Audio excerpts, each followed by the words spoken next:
What's going on, y'all? Welcome back to 8 Cubes. I'm KM Best. He's Lamby series. We together are 8 Cubes. We talk about the 8 most important topics in Marvel Snap this week, and we're going to start with Wiccan, who is a 4/7 and Marvel Snap's newest card. He has an on reveal ability that says if you have used all of your energy so far this game, you get +2 energy. Now, that means this might be the first card in ever to actually make me want to play both Quicksilver and Domino. But there's a Yeah. problem.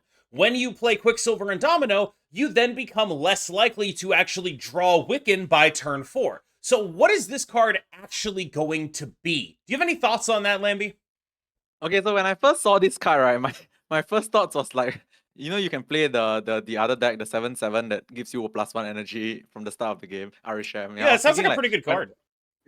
why not just play Arishem? Okay, but this card has one saving grace Hmm, in that if you never trigger its effect, it's still a 4/7. Like you yes. can play a 4/7. It's not bad. I think 4/7 is like above average stats because most of the 4 costs are like 4/6, right? So like 4/7 is good. Like it's definitely just like a playable card. So maybe you can throw this into just random decks, and if you curve out perfectly, like you don't even have to maybe like play the Quicksilver Domino thing, because I think this card's saving grace is that you don't feel bad playing a 4/7. So like maybe you just play your normal like mid-range deck, like think of this like a Hope Summer style card, right? Like you just Sure. play your Nightcrawler on 1, you play your Jeff on 2, you play your Hope on 3, and then if you have this, you have like twice the mana that your opponent would ever have, that kind of thing. So as much as I think this card is a bit of like I feel like the saving grace is the fact that it's 4/7 and you can like literally just play it in like decks that have one space, and then maybe it works out.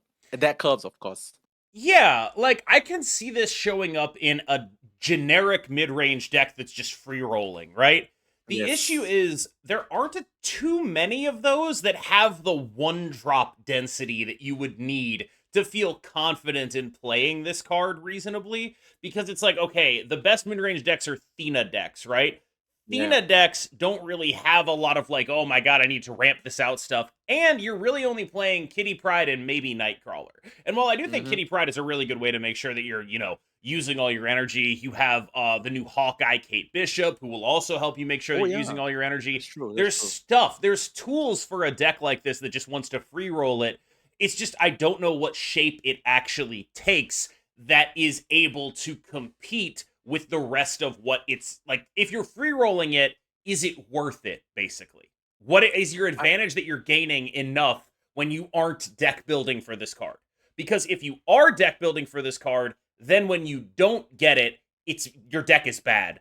And if you Correct. aren't deck building for this card, when you do get it, you aren't able to capitalize on it enough. It's a weird dynamic. Yeah, honestly, okay, so the more we talk about this, the more I feel like you shouldn't be deck building for this card, right? Because you need to run Domino and Quicksilver, Right. which is like, right? But like, okay, so I suddenly thought of this thing, which is like, so the silk, sorry, not the silk, sorry, the move like Tina decks, they run Gwenpool, right? So Gwenpool on 4. Okay, so is Gwenpool on 4 better than like curving out and hitting this on 4? It might be. It, it's so hard to like do the math. I'm not gonna do the math, but what's the chance that you curve out into this on 4 and that's better than Gwenpool on 4 plus hitting the right targets in your hand with Gwenpool? Like I'm not gonna do this math, but like that's something to consider for sure. The one deck that I thought of that actually just plays like enough ones, enough twos, enough threes that I'd be like, okay, maybe this works. What Mm-hmm. if this is a zoo card? What Ooh. if this card allows you to be a zoo deck that lets you sort of, you play your 1 drop, you play your 2 drop, you play your 3 drop, you play this guy, you play Blue Marvel plus some stuff, you play Gilgamesh plus some stuff. What if that is a thing that you can do now? I'm True. not saying it's guaranteed, but like if you look at a deck that has a bunch of ones in it, the ability to fill up a curve as much as you would need, what if this is a zoo card? That is my proposition to you. Next up is a card that comes out next week, but I felt like Wiccan demands that we talk about it because to me, these cards do look like they're sort of fused together in terms of designs. Not necessarily that if you are getting one, you will always want to get the other, but they do sort of go together in a way that may impact your purchasing decisions of one of them. So it's worth talking about both of them right now when people are going to be deciding whether or not they want to purchase the first one. This is, of course, Speed, a 3/3 with an ongoing ability where it gets +1 power for every turn that you have finished with no extra energy. Now, that is, if you are curving out perfectly, a 3/9. And that would make it the biggest possible 3 drop in the entire game. And I do think that people are underrating this card. People look at this and like, oh my god, it's complete ass. But again, 3-9, very, very big. Bigger than Very big. Gladiator with less of a downside. Bigger than Cassandra Nova in every matchup that isn't Arishem. Potentially we've seen best in slot 3s drop just go to the biggest guy, right? Look at Sandman. If you're playing 2 drop, 3 drop, 4 drop, 5 drop, 6 drop in a Sandman deck, which you are because it's the only thing that deck does, aren't you interested in having this guy? Aren't you interested in the biggest possible 3 drop? Don't you just want the biggest number you could possibly get at every slot on the curve? Like, I think that people are underrating speed and overrating Wiccan. That's where I'm at with this right now. And I think that while they look like they have to be in the same deck, I don't think they actually do. I think that their clauses sort of push against each other. Because once you have the Wiccan ability triggered, your speed is going to stop triggering because you probably aren't going to be able to use all that energy. These go in 2 different decks that kind of want to do the same thing. And speed is the one that I can see having more of a home immediately in something like Sandman. Actually, I agree with you. Firstly, that like I don't think these two should be in the same deck. Like if you are trying to achieve the Wiccan condition, then the speed becomes way worse after that, right? So Yeah. I kind of get it, but what I disagree on is I think that the Wiccan might be easier to find a home than Okay. this card. Like okay, like obviously both can just be slotted into whatever deck that plays cards on curve, right? Which is like many decks anyway. But like I feel like the Wiccan is easier because by default 4/7 feels better than by default 3/3. You know, so like. I don't actually know what the math is again, but like 4/7 without any like setup, plus your deck naturally wants to play cards every turn anyway. Feels easier to use than speed. But yeah, no, this month of cards, I mean like at least these 2 cards for sure, so far feels like compared to last month, right? This is like more so normal, right? Like this is such like a normal release, and I guess it's fine. If it's really bad, then you guys save tokens, right? But like I think it's fine to have like a normal, like not fantastic like release sometimes. It's just normal cards. I also think that they're like swinging more with these cards, which it's like these Yes. are cards that are like, Like trying stuff, right? yes, like these are new spaces that they're exploring that they haven't ever explored before. And I think That's it's true. probably better that they release stuff that looks strong and then we'll figure out how strong it actually is in context than it is that they like, with all due respect, Arishem it. So let's talk a little bit about Arishem, who to me has regained his status at the top of the metagame right now. I have played a bunch of different decks. Of those decks, my best performing by far is an Arishem deck that I'm roughly at 80% win rate with. And that's not like a huge sample size, but it is just like, okay, that's kind of ridiculous. Obviously, I don't think that's like necessarily indicative of anything, but I think it is probably the best deck in the game right now. And the adaptations it has had to make recently are a reduction of interaction with ongoing cards and an increase in Shadow Kings, which is, notable. But I think the major thing that's really keeping Arishem afloat right now is the new Loki, which is now the only Mm. guaranteed snap condition in the deck. There were previously other guaranteed snap conditions that this deck had. They were things like Dr. Octopus, they were things like Leech. All of that is gone now. It is now just Loki that is a snap condition. And I think that that is a dynamic that I don't necessarily hate, but I also don't necessarily love. I guess this is twofold. The first is, do you think that this Arishem is fairer? Or do you think that this Arishem is less fair to play against?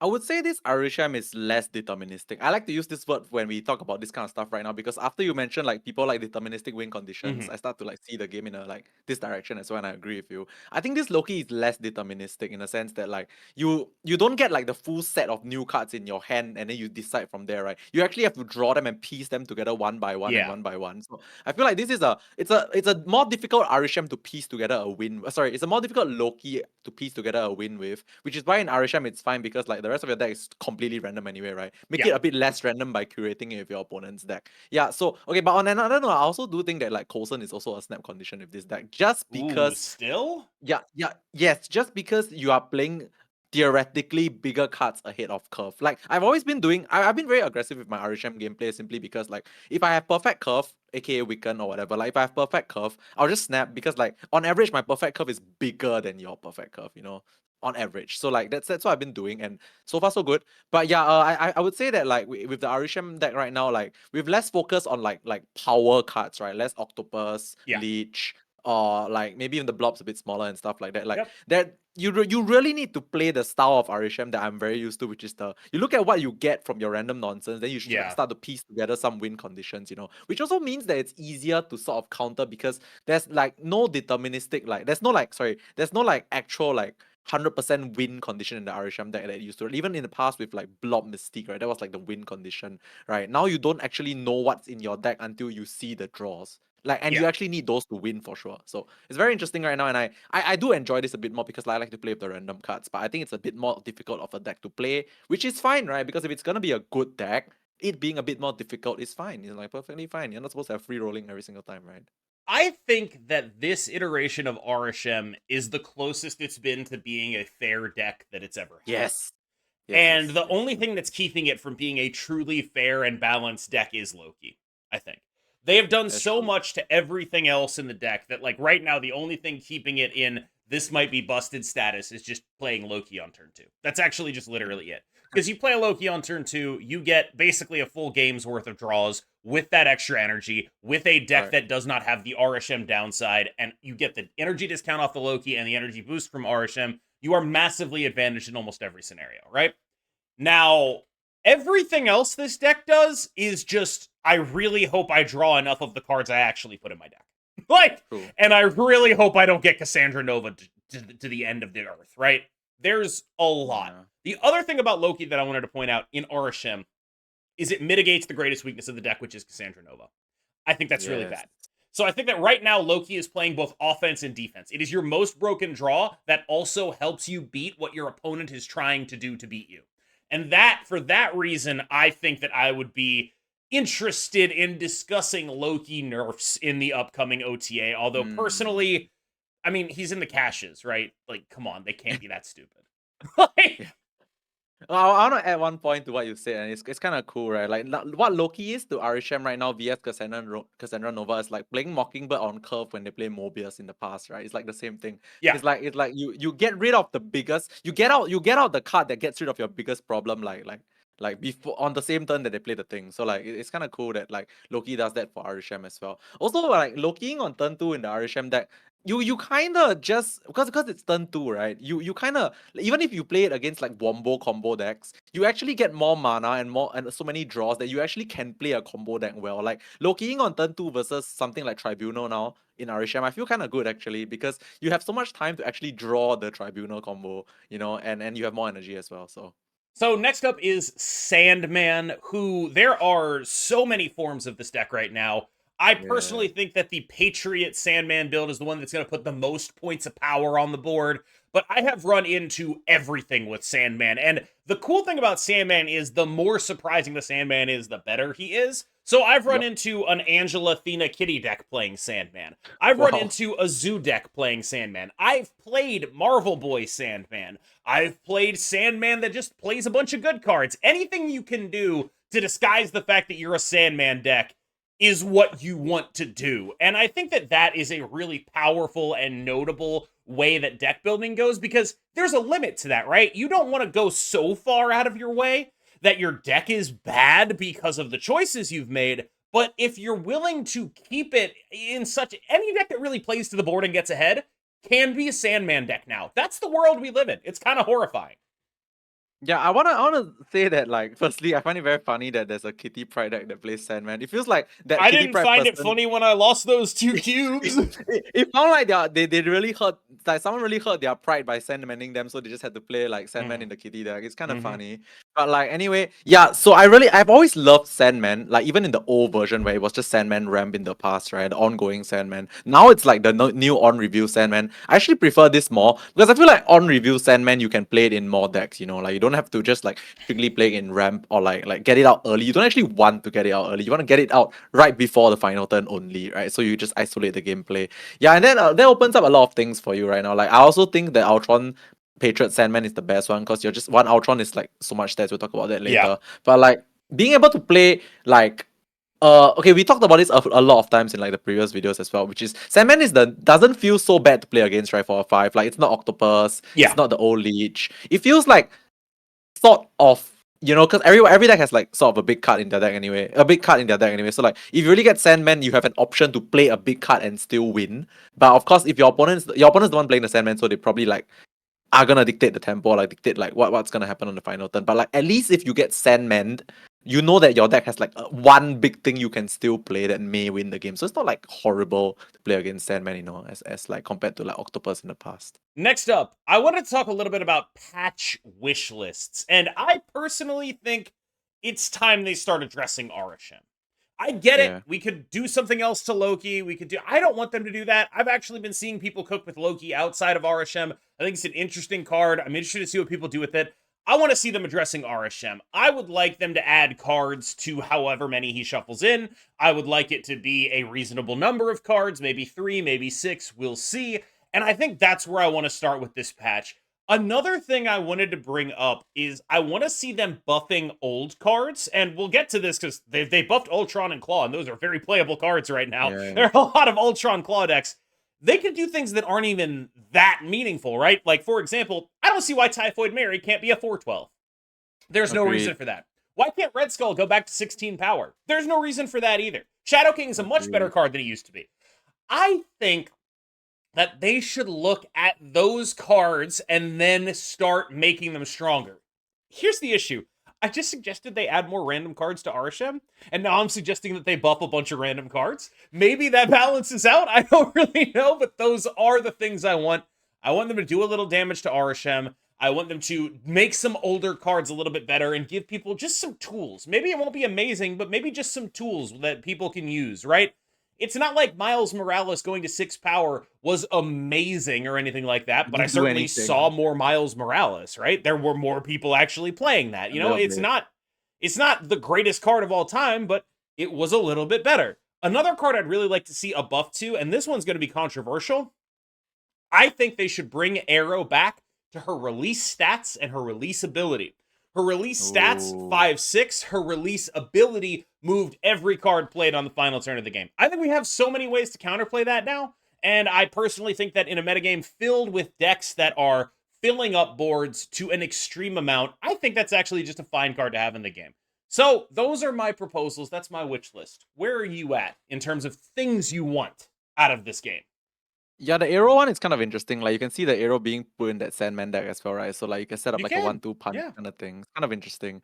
Honestly, right, I think the Arishem, because I'm very curious, like all these things we talk about Arishem, like nerfing Arishem, adding more random cards, nerf the cards surrounding Arishem. But like what if we just give Arishem the Quicksilver treatment? Like we always talk about this, right? What if, like, is it too bad? Is it like too bad? Because like we look at the good draws that Arishem has on curve, right? There's Loki on 2. There's like maybe sometimes Valentina on 1. There's also a Quinjet. There's like Coulson on 2. There's like a lot of things that you can just draw that will be insane early in the game, right? So like if you put the Arishem to become like a Quicksilver, it lowers the chance of drawing said good cards, right? And then like, is it enough? Is that enough to actually make it like way like worse? So that it's not like that much of a meta tyrant. That's what I'm thinking. Yeah, I honestly don't really have like any other thing that I would really want. I guess buffing old cards, like you said, the claw one, you knocked it out right out of the park, right? Like the previous time when you mentioned claw. I wonder if there's any like old card that could be buffed in a very, how should I say, like a very useful way. Like finally Punisher can be good. Like should we just make Punisher like a better card? Like I know I've mentioned Punisher multiple times, dude. I have so many nice Punisher. I don't think you can do that. Like Punisher is different than Claw in that way because it's like Punisher is just stats. And so if you buff him, he's only stats and only in one lane. And so when you're in the middle of the new player experience, it's like there are a lot of 3s that compete with Punisher. There are a lot of those. And if you make one of them clearly better than the others, that's a problem. Whereas at 5s, yeah, okay, Claw is pretty good, right? But is it better than Devil Dinosaur? Is it better than White Tiger Odin? Like, it can be, it might be, but there's more competition in a more sort of spread out way. Whereas 3s are such like a more, I don't know, condensed group of cards that I don't think there's a safe way to make one of them as strong as they made Claw and have that be okay. Yo, is Mojo plus 8 okay, or is that too much? Mojo, because Mojo is now like underplayed, right? I mean, not underplayed. I think that would be okay, fine, right? but you'd want to do plus 7 so it didn't get shanged. Oh yeah. But what if it's supposed to get shanked, right? I don't know, man. Because like, Oh, okay, 2-9. Okay, I guess 2-9. Yeah, 2-9 makes sense. We should try that. We should try that because I feel like there was a period of time when I started playing the game where I played a lot of Mojo and like it was actually like a thing. Then the game became like power crap to the point that yeah. Mojos are like obsolete, right? Even clock decks don't play Mojo, which like says that what like explains it shows how obsolete the card is right now. So maybe Mojo has a 2-9. It could be I think you something. could do that. I think you could even do the Mojo as a 210. I don't know. I think you can do both of those things. But that's like a Yeah. series 3 card. But yeah, that's a really good one. Mm. Regarding Arishem sort of starting in your opening hand, I think that doesn't make as much sense for Arishem as it did for Thanos. Thanos, it makes Okay. sense because the deck is about him. The stones are about him. You have him in your True. hand, and it makes conceptual sense. Arishem, the deck is not about him in the same way. The True. story the deck is telling, the narrative of the game that you're playing, has very little to actually do with Arishem, the card, whereas the story of a Thanos game has a lot to do with Thanos, the card. I wanted to talk a little bit about Ultron because he's kind of everywhere. And I think this is a good example of a buff that was made and it was like pretty good and then it sort of fell by the wayside and they were like, we could buff this more, but I don't think that's the right thing to do.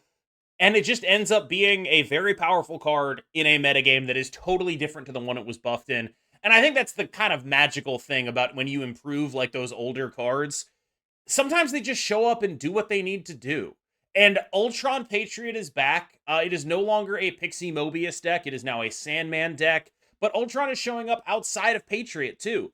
Ultron is showing up just in every Sandman deck because it's really, really good when you're only playing one card a turn. It's a little better than Doctor Doom in terms of points when you're doing that. And that, I think, is something that's really interesting to me that people are finally figuring out how strong this card is. Of course, a lot of these decks are also playing Claw. Like, I have a special attachment to that patch because right before that patch happened, I made a video calling for almost exactly the buffs that happened. And I feel that that's the most I've ever felt like, wait, I can actually, like, I'm on to something. So I'm very happy to see Ultron and Claw, my boys, I consider them my boys, showing up again.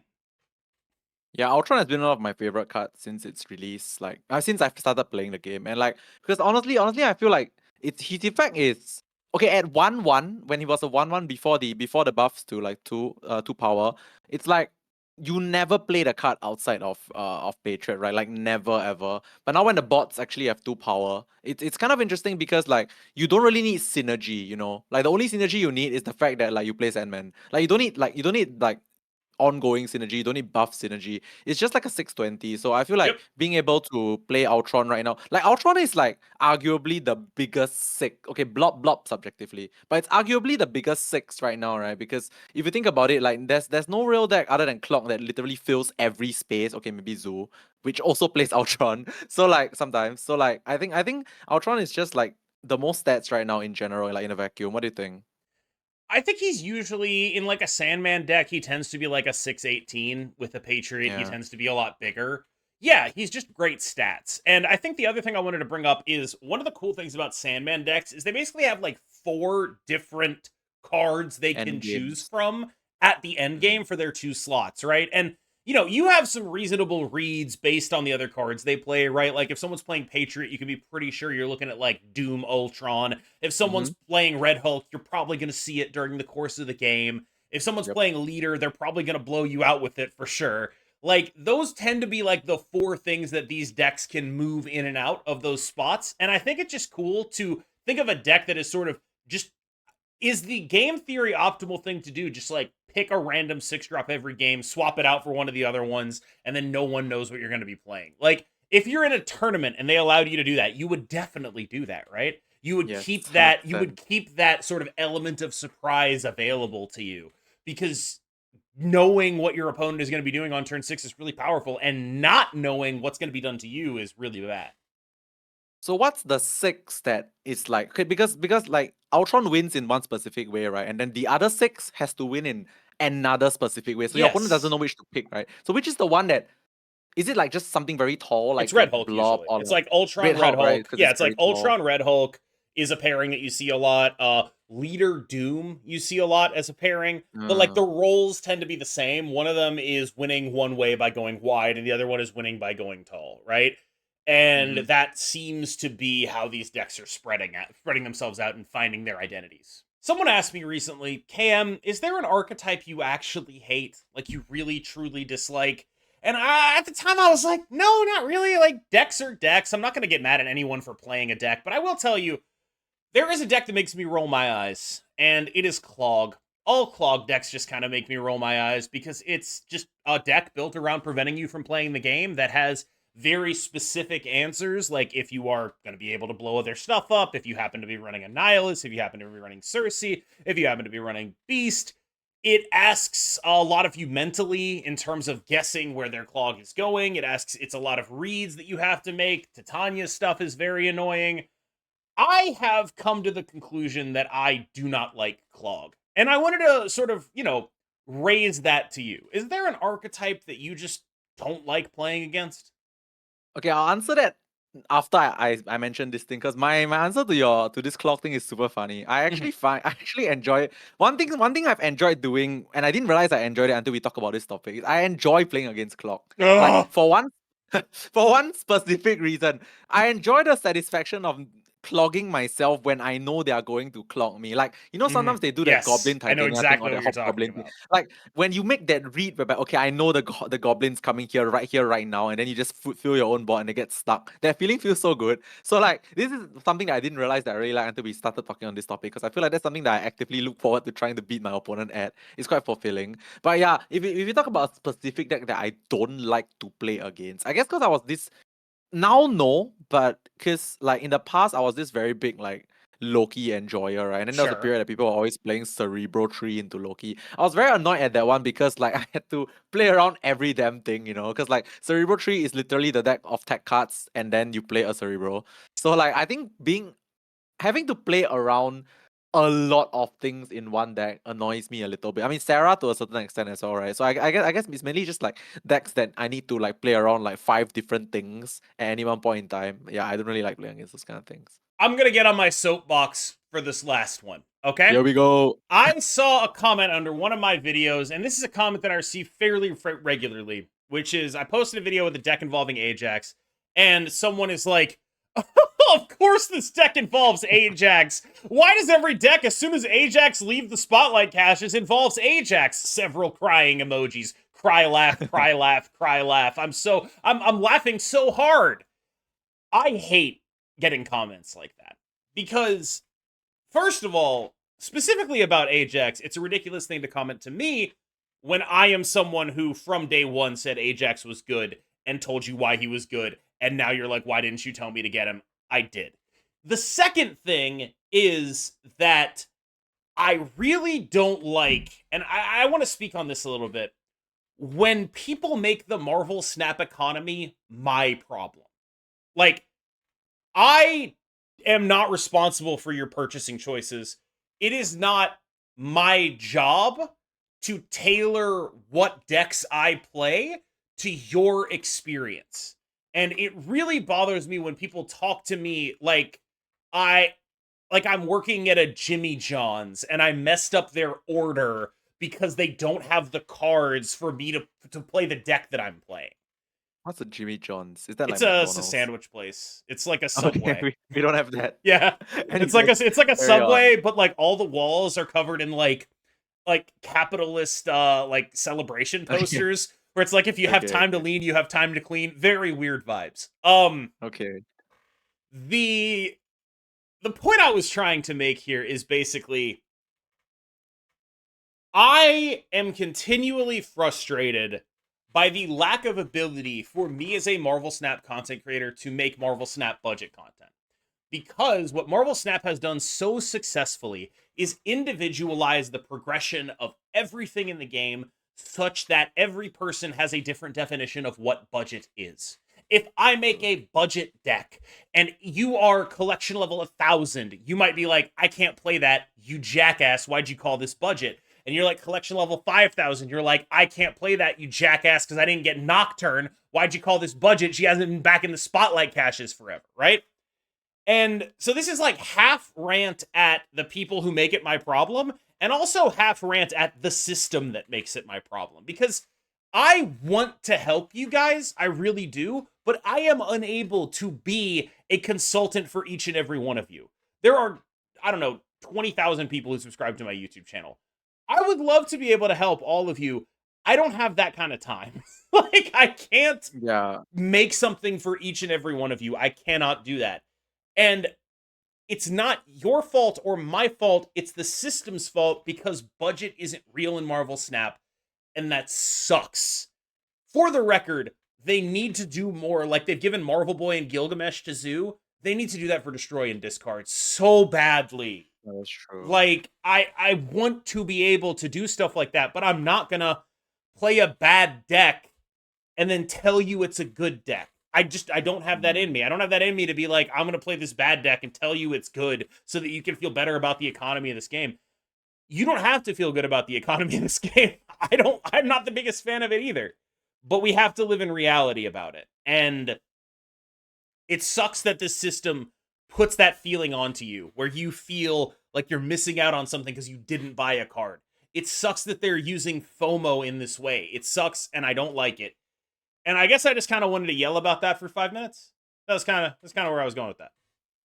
I do actually have stuff to add though. Like firstly, I think the system, when it comes to like the budget new player or returning player experience, this system is not very kind to the returning player. Like 100%. Like I used to have so many friends that play Marvel Snap and like they just disappeared for 2 months and they couldn't keep up, right? Like everything became not budget because like every week is like 6,000 tokens, which drives back to the point like we talked at the start of the video that like I think it's actually really okay that sometimes they make cards that are just very or like not fantastic because there needs to be an okay skip, you know, because if everything is unskippable and everything is so good and you need everything, right, you can't actually take a break from the game. And I guess maybe this is like a selling point also for the game, right? You if you don't take a break, you always have stuff to do, but if you take a break, you might miss out. So maybe you shouldn't take a break, you know. It's like a formula. Yeah. But anyway, also KM did say that Ajax was good from the start, like ahead of like most people. This one I know because like he also kind of convinced me to see the light with the whole hazmat thing, which I think is like super legit. But yeah, anyway, so I think one thing I want to say when it comes to like creating content for people, I feel like I think one thing that myself and KM has been doing like for the longest time, for like a year already, is that like we talk about stuff that we know is relevant, but and we also don't like uplift stuff that is not worth uplifting, you know. Like if okay, not gonna pardon my language, but like if something is shit, like we're not gonna say it's great, you know. So I think that's one thing that you can trust us for regardless, right? Like instead of like saying that like, oh, we don't like make this deck for your budget, this budget, that budget, but like you can be assured that like we don't speak without like we don't like randomly tell you stuff and like randomly say it's good because like people want it to be good. We say it's good because it's good. If it's bad, it's bad. Simple, right? Yeah. And as much as I want budget decks to be good in Marvel Snap, I think we have to look at the reality and say that they probably aren't unless you have Arishem. Like, you can play like Pool 2, early Pool 3 Arishem and probably get somewhere. But every other deck right now, it feels like, is Nocturne, is Copycat, is Jeff, is a bunch of stuff, right? Like, you can maybe say, like, it's Cassandra Nova. Is Cassandra Nova budget? I have no idea. Is that a budget card? Everyone got it for free, but then what if people didn't get it for free? Is that budget? I don't know. What if they didn't spend the time, right? Yes. Yeah, what if they didn't spend the time?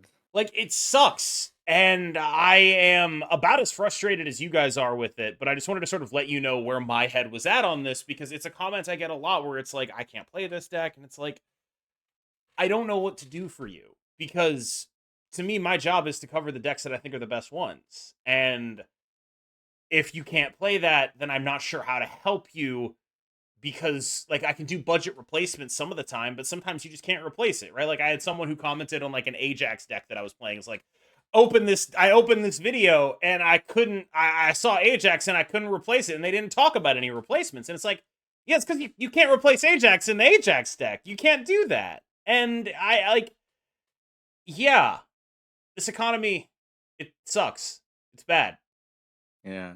I got one more funny thing to add, which this is not really advice. This is more like a me thing, but I'm like super top tier and not caring about this kind of thing. So like I got like, okay, it might not be a good thing, but like I'm super top tier at like ignoring things I don't want to spend my attention on. So maybe some of that could like help, you know. I don't know, but it depends. Oh yeah, no, it's just like I know people are just gonna be like, Cam, don't read the comments, you idiot.